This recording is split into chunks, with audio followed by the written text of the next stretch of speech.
देखिए, शिवलिंग है या फव्वारा है, इस तय करने के पहले हमें ये सोच लेना चाहिए कि उत्तर प्रदेश के न्यायिक इतिहास का बहुत काला दिन के रूप में ये दिन याद किया जाएगा, जब कानून को ताक पे रखकर एक जज ने एक ऐसा ऑर्डर दिया जो ऑर्डर देने का अधिकार ही नहीं उसने कोर्ट कमिश्नर नियुक्त किया।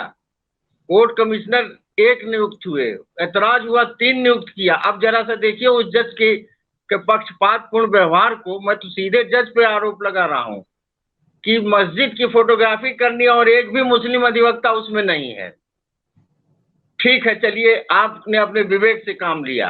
नहीं, लेकिन हर जगह तो ये कहा जा रहा है कि दोनों पक्ष के लोग मौजूद थे जिस समय वीडियोग्राफी चल रही थी।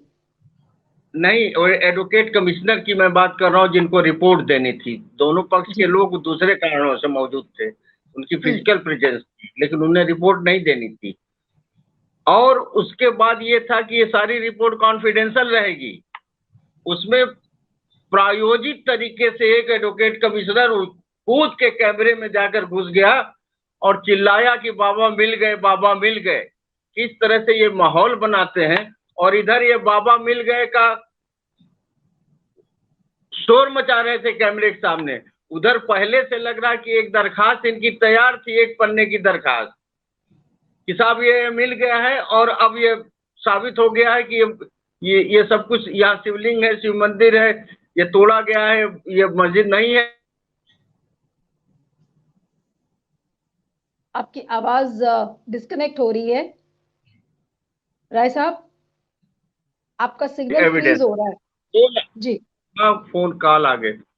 व्हाट इज एविडेंस के का जो डेफिनेशन है उस 2 लाइन का मैं पढ़ दे रहा हूं। According to the Indian law, evidence means an instrument which is brought before the court and with the help of which the court becomes convinced of the appropriate and suitable facts. कौन सा instrument मिला साहब? एक दरखास्त है, वो evidence कैसे बन गया? आपने न फोटोग्राफ्स देखे, न आपने इतिहासकारों को नियुक्त किया, न आपने आर्कियोलॉजिकल सर्वे को दिया, न आपने एडवोकेट कमिश्नर की रिपोर्ट देखी, न उनके फोटोग्राफ्स देखे। महज एक कागज पे आप पूरे अयोध्या की पूरी राजनीति को आप ले आकर यहाँ पर एक पन्ने के आदेश से बनारस का अमन चैन नहीं, पूरे उत्तर प्रदेश का अमन चैन बर्बाद करने वाला ऑर्डर आपने दिया। आपको किस कॉलेज से आपने लॉ किया है? किस प्रतियोगिता को पास करके आप जज हुए कि आपको सामान्य जानकारी नहीं कि एविडेंस का मतलब क्या होता है? कोई दरखास्त दे दे एक पन्ने का कि साहब वो एक साहब टीवी के सामने एक वकील चिल्ला रहा है कि बाबा मिल गए, बाबा मिल गए, और उसके आधार पे आप कह देंगे। अब कहा क्या उन्होंने? क्या आप संदेश दे रहे हैं कि इस देश में मुसलमानों को अब धार्मिक अधिकार भी नहीं रहा?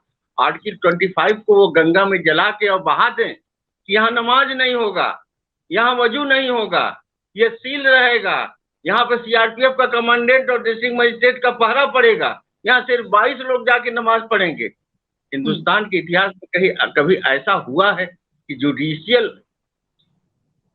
ऑर्डर के जरिए जो है किसी समुदाय का, जिसकी आबादी 30 करोड़ है इस देश में, उसको अपने धर्म के पालन करने से रोका गया? आप कह रहे हैं कि वहां नमाज नहीं होगी, वहां वजू नहीं होगा। दूसरा पक्ष दिखा रहा है फोटो के साथ, जिसको ये शिवलिंग कह रहे हैं, ये तो हमारा जो आपका फव्वारा था उसका एक हिस्सा है। अभी उसी डर के मारे अभी एडवोकेट कमिश्नर अपने रिपोर्ट नहीं दे रहा है। तो आप देखिए, एडवोकेट कमिश्नर हो चाहे ये भाजपा, माफ करिएगा आपको रोक रही हूँ। आपने कहा कि डर के नहीं, आप राय साहब आप कह रहे हैं कि डर से उन्होंने आज रिपोर्ट नहीं दी और उन्होंने 2 दिन का वक्त मांगा है। ये कि अब उनको एविडेंस देना पड़ेगा कि ये शिवलिंग है। बाबा आ गए, बाबा आ गए कह के कोर्ट के सामने नहीं बोल सकते हैं, उन्हें एविडेंस देना पड़ेगा। उनको कम से कम फोटोग्राफिक कुछ साक्ष्य रखने पड़ेंगे, उन्हें और कुछ भी बात कहनी पड़ेगी। वो एडवोकेट कमिश्नर हैं, जो एडवोकेट कमिश्नर कूद के भागा उसको हटा दिया गया। अब वो किसी के लिए जिम्मेदार और जवाबदेह नहीं है। लेकिन दो भाई लोग जो बचे हुए हैं उनको अब उस झूठ को सच करने के लिए भी कुछ समय की जरूरत पड़ेगी। कानून से आप भाग नहीं सकते। आज एक दिन के लिए आप कहिए कि आप इस मंदिर में पूजा नहीं कर सकते, इस मस्जिद में नमाज नहीं पढ़ सकते, इस पानी में वजू नहीं कर सकते। देश में अमन चैन बचाने की जिम्मेदारी कार्यपालिका विधायिका की है, तो न्यायपालिका की भी बहुत है। न्यायपालिका कम से कम अयोध्या जजमेंट चाहे सही हो चाहे गलत हो, लेकिन हिंदुस्तान में अमन चैन बिगड़ने नहीं दिया लोगों ने। हिंदुस्तान की आवाम ने इस फैसले को सर माथे पे स्वीकार किया। इसका यह मतलब नहीं है कि एक छोटा सा जज, एक जिले अदालत का जज ये कहे कि हम नमाज नहीं पढ़ने देंगे, हम वजू नहीं करने देंगे, हम किसी को इसमें घुसने नहीं देंगे। आप 99 के एक्ट के बाद इसकी जरूरत क्या थी? आप सर्वे करा रहे हैं, आप तो दूसरा अयोध्या की पृष्ठभूमि तैयार कर रहे हैं। उसकी फसल काटने के लिए 2024 के लिए जुडिशरी को आपने एक पक्षकार बना दिया है। क्या जरूरत थी 1991 के एक्ट में?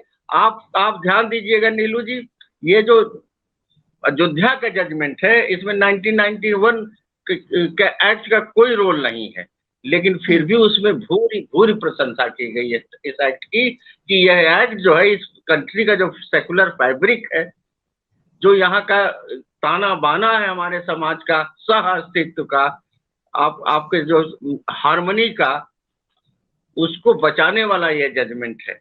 आप इसमें घुस गए, उसके बाद मथुरा में घुसेंगे, उसके बाद 3000 और लिस्ट है। शाही जी लिस्ट लेकर आए होंगे भी आज।